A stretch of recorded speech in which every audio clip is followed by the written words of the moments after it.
In this one, we talk about building interiors and something called the X1.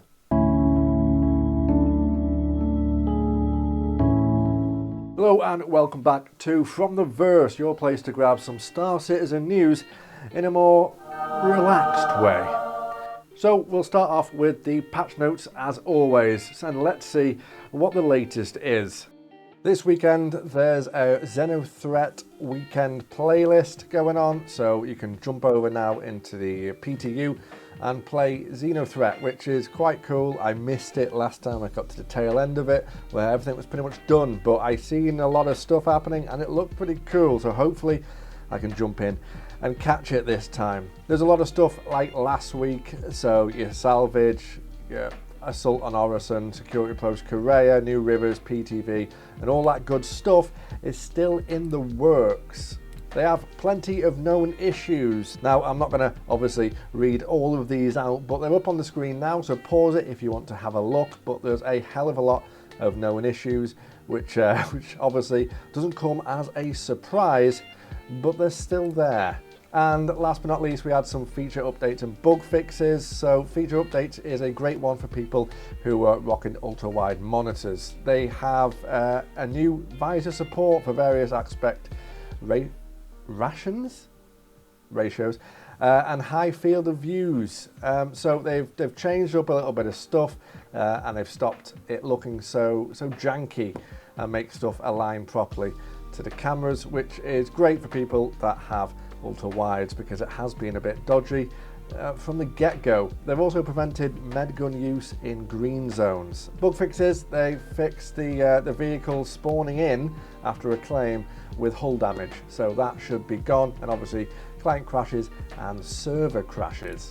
So as usual, a bunch of stuff is being worked on and tested in the PTU, and we've also seen some love shown to the guys and girls with ultra wides. Finally, it's a little bit, but it's better than nothing, so that's good to see. Star Citizen Live this week was all about flight and lighting stuff. There didn't seem to be a huge amount of major news, but here's some snippets of what they're working on. Before I let you go, is there anything more you want to say, share with the community? Something that'll get me in trouble? I don't know. Whatever you feel like. I don't know what I'm allowed to say. Yeah, I don't. Yeah, to get you in trouble. Like, I'm working on the whole C. Okay, you're working on the whole C. Whole C. Yeah. Just, yeah. I mean, it's been really cool. It's a culmination of a lot of tech building up over time. It's like a level that moves like an accordion, and I'm working on this walkway. It's got all these rings and undulates, and trying to make it an experience. So when you stand inside it, it just transforms around you. And just working with the audio team, trying to hook up audio on the rings, so when you're in there, it's going to be really cool. Yeah, I'm excited. How about you, Owen? Anything you can talk about? Well, I can say that we finally have the Santokyai in production. Okay. So that's previously announced. But beyond that, the ship teams, both in the UK and the US, are working on some really cool ships, which I can't really say. There's too much that one about, really cool ship. There's the more thing, than and one. does the thing. It's really cool. There's more than one. So I really we're doing like some it. really cool. Really excited about that. Yeah, we're doing some really cool new things we haven't done before. So that's going to be exciting. I What a can't say terrible I'm working team. What a terrible. Yeah, sorry. How about you, Hosmer? What are you doing? We just finished the Santokyai white box, and I think we're moving on to the X1 after that. Yeah. So hopefully that comes out this year. hopefully, I don't know. Maybe it's up in the air. We'll see. We weren't actually supposed to mention the X. Okay. Yeah, so the X1. There we go. All right. So the hull C is being worked on along with some new tech to make it move correctly with regards to the body extending out and in. The devs seem pretty excited for that one. There are some more new ships being worked on in the background as well. When they say new, I'm assuming they mean ones we haven't heard of or seen yet. So I'm looking forward to them dropping that info in the near future. One of the devs did let something out that apparently he shouldn't have, and that is something called the X1. So a quick little googly later, and it turns out the X1 may be an Origin racing vehicle. Here's some images here. It's a Gravlev bike basically with a few variants. One's got a gun and is a bit more armoured, and there's a lightweight racing one as well. It does look pretty freaking tasty, to be fair. And Jared gave us, the community, a new meme template this week in the form of this. He was discussing the builds and why it takes so long, and there's different gates that they have to go through. I pretty much blacked out halfway through it. Let's see how you do. That's called the build system.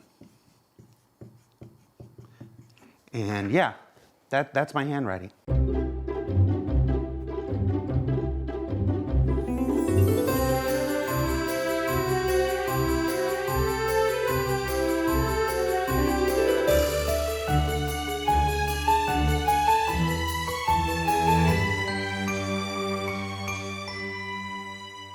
So yeah, this is a little bit about the build system. I know, right? You can't beat a good whiteboard.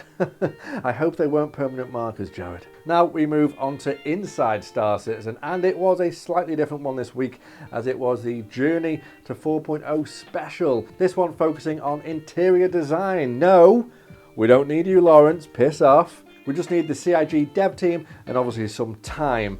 Here's what the interior design team had to say about what they were planning for the future. So when we're talking about building interiors, how could we start to break that down? So right off the bat on the top, it's the rooftop spaces. So these would be the primary access points for the player. Then just below that, the maintenance spaces, these could be industrial or technical. Also, we can have residential. So residential could be entire building blocks, so it could be a proportion. Then after that, we've got commercial. So these could be shopping, it could be offices, it could be social. And then at the bottom, obviously, we've got lobbies. Now, these also could be access points for the player. For example, if you're inside Area 18, the player can get access to it there.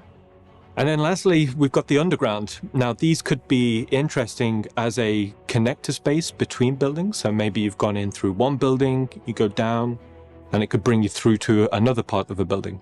Let's start with rooftops. Now, up until now, we've largely designed our cityscapes to be more of a backdrop to the landing zone.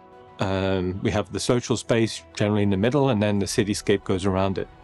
And they've been designed to give the best composition, to be interesting to fly around, but we've not really thought about designing these buildings from the inside out.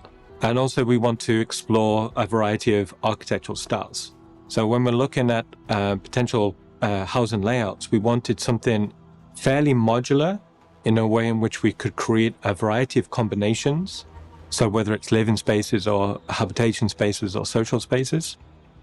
And also here we're looking at, we want the players to eventually be able to populate the player-owned habitation. So you see here like a first indication of how, the sort of dressing styles that you'd be able to do. So outside of the commercial offices, we've also got like restaurants and bars. So what we're looking at here is a pretty cool like skyline bar in Lowville. That could be fun. But also in restaurants, Chris always described the idea of really high-end restaurants in the game where you can get access to food choices that isn't available anywhere else. Underground transit networks, they could be abandoned underground transit networks.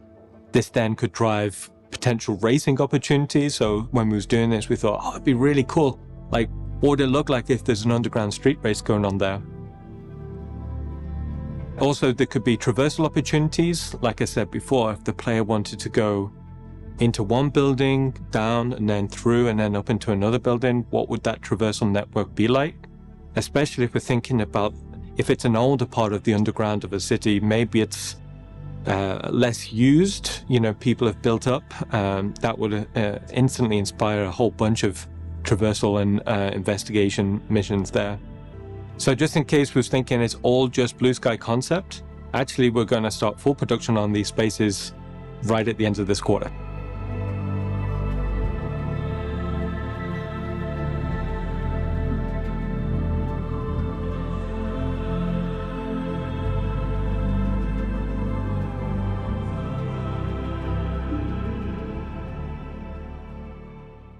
So I want to know your thoughts on the building interiors in the comments and what you think they'll bring to the game. Personally, I'm pretty excited about this. Space is huge. There's a vast space out there in the verse to play around in, and what would really bring it home would be landing on a planet and having a huge cityscape to walk around in, from sky bars to underground racing and everything in between. I don't know, it sounds pretty damn good to me. Now on to the quick bits, which if you don't know, they're them really fast little snippets of info that you didn't know you needed. But they're out there, guys. You just got to catch them. First up is the Love Struck event that's happening now in the verse. This is the event for Valentine's that's inside Star Citizen's universe, which is called Coramor. Probably destroyed that. Coramor, Karamak. God, I love a Karamak. And with this event, you can pick up some rather fetching skins for the Arrow, Cyclone, Hoverquad, Nomad, Ares, and Scorpius, which will come when 318 hits live. There's also some new armor sets as well, if red is your color, that is. The Anvil Hornet Heartseeker, it's a mouthful, is back for a limited time. Now this is the one that looks really cool because it's got that World War II style artwork on the side, and it's only available during these Valentine's Day events. So if you do like that and you want to slide some cash over to CIG, then now is the time. And of course there's the usual screenshot contest for the event too, where you could win some decent prizes. And that's all this week from the Verse. As always, thank you very much for watching. Drop a like if you learned something or enjoyed the video, and I will catch you in the next one.